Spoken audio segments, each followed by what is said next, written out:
Baik, Assalamualaikum warahmatullahi wabarakatuh.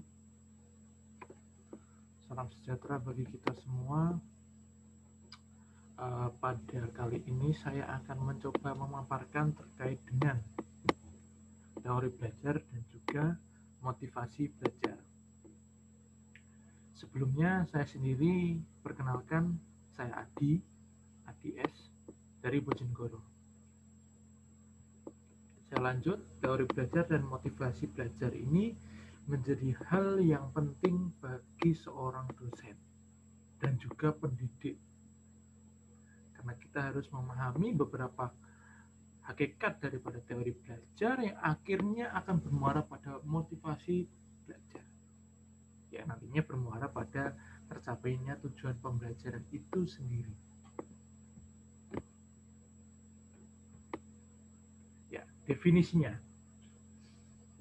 teori ini adalah secara umum adalah analisis dari beberapa hubungan fakta yang satu dengan fakta yang lain pada sekumpulan fakta-fakta yang disusun secara sistematis, logis, empiris, atau berdasarkan kenyataan, juga simbolis dalam menjelaskan suatu fenomena. Nah, sedangkan belajar merupakan aktivitas sadar dan menetap yang dilakukan oleh manusia sebagai individu dalam berinteraksi dengan lingkungannya. Sehingga apa? Sehingga mengakibatkan perubahan perilaku meliputi perubahan sikap, pengetahuan, dan keterampilan. Ciri-ciri dari individu yang telah mengalami proses belajar adalah adanya perubahan perilaku. Tentunya perubahan perilaku ini menjadi lebih baik dan relatif menetap akibat dari interaksi aktif individu tersebut dengan lingkungannya.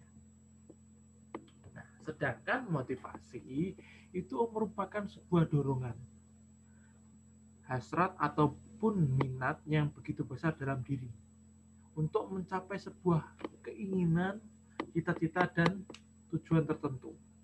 Adanya motivasi akan membuat individu berusaha sekuat tenaga untuk mencapai keinginan. Beberapa teori belajar. Teori belajar adalah teori pragmatik yang elektik dan elektik. Teori yang dengan sifat demikian hampir dipastikan tidak pernah mempunyai sifat ekstrim. Tidak ada teori belajar yang secara ekstrim memperhatikan aspek mahasiswa saja atau mementingkan aspek dosen saja, kurikulum saja, dan lain sebagainya.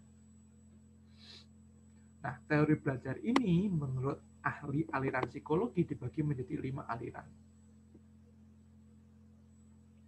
Yang pertama adalah aliran mazhab tingkah laku. Nah, pada aliran ini menekankan pada hasil dari proses belajar itu sendiri. Selanjutnya, aliran atau mazhab kognitif yang menekankan pada proses belajar.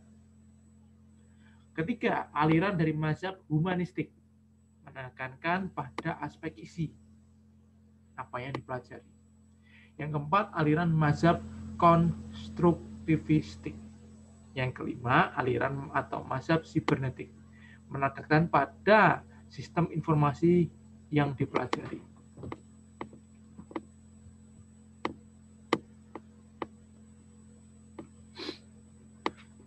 Kita kaji kelima teori ini, kemudian ada beberapa prinsip pembelajaran secara teoritis psikologis.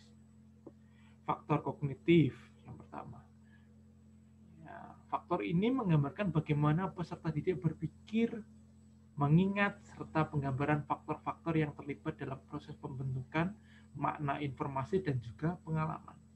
Yang kedua, faktor afektif.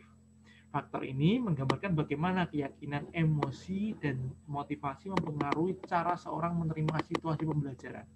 Seberapa banyak orang belajar dan usaha yang mereka lakukan untuk mengikuti pembelajaran tersebut. Kondisi emosi seseorang, keyakinan tentang kompetensi pribadinya, harapannya setelah kesuksesan minat pribadi, dan tujuan belajar. Semua itu mempengaruhi bagaimana motivasi peserta didik untuk belajar. Ketiga, faktor perkembangan. yang menggambarkan bahwa kondisi fisik, intelektual, emosional, dan sosial dipengaruhi oleh faktor genetik yang unik dan juga faktor lingkungan. Faktor pribadi dan sosial yang menggambarkan bagaimana cara orang lain berperan dalam proses pembelajaran, serta cara-cara orang belajar dalam kelompok. Nah, prinsip dalam faktor pribadi dan sosial ini mencerminkan bahwa dalam interaksi sosial, orang akan saling belajar dan dapat saling menolong melalui saling berbagi bersama perspektif individual.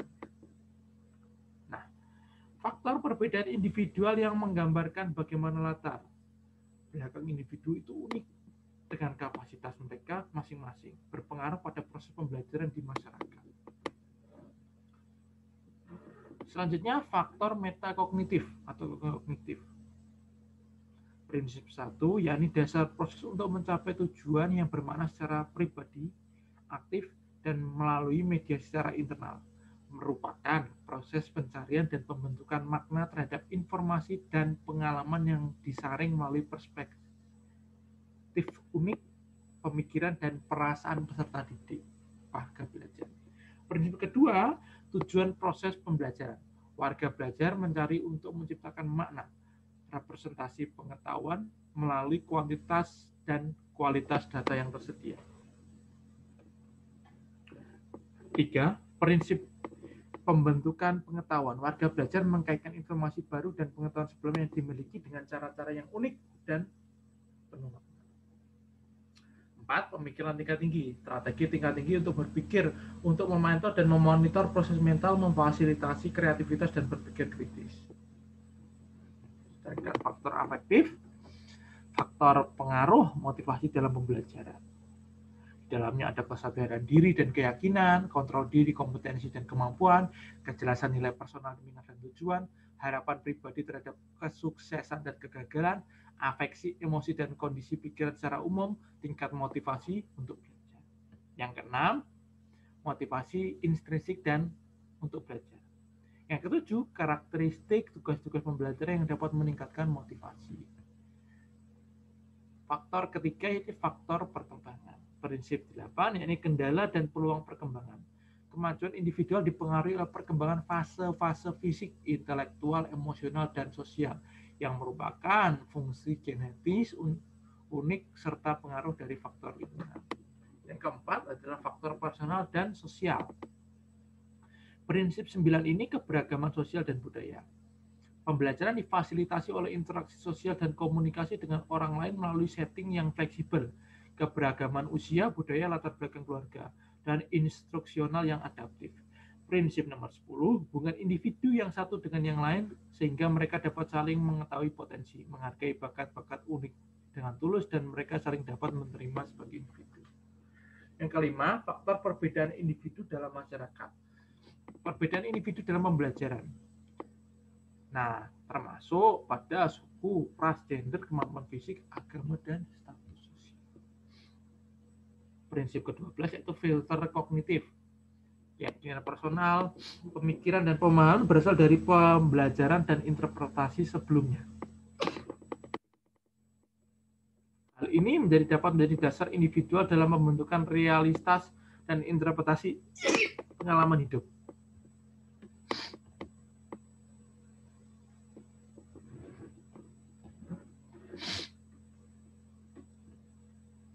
Penutupan. Teori belajar berakal daripada psikologi pendidikan, komunikasi, dan bidang kajian lainnya. Dalam pendidikan melibatkan ilmu psikologi, komunikasi sosial, filsafat, dan ilmu-ilmu lainnya. Tidak ada satupun jenis cara belajar yang ideal untuk segala situasi. Kita merujuk kepada yang kedua, yakni motivasi.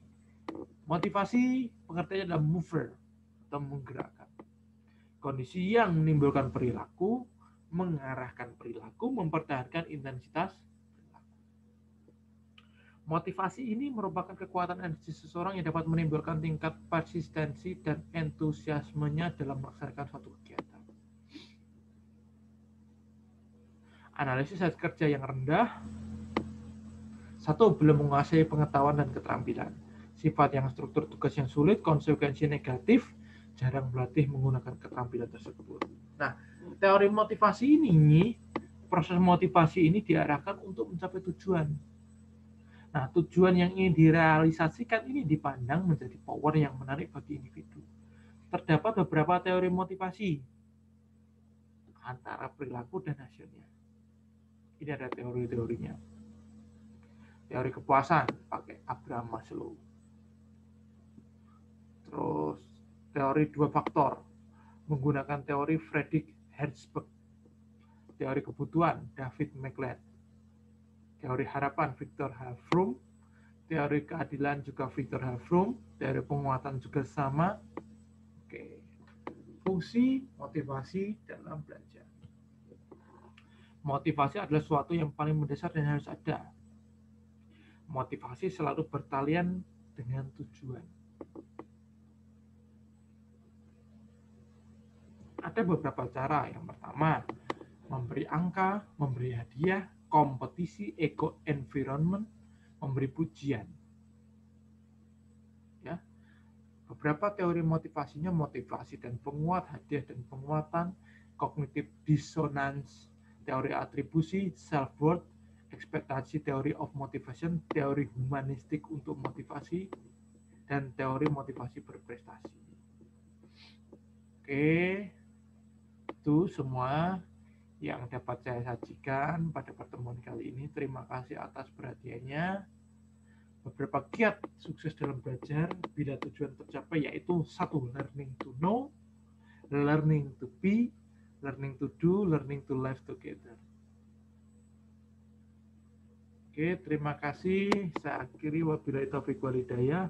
Wassalamualaikum warahmatullahi wabarakatuh.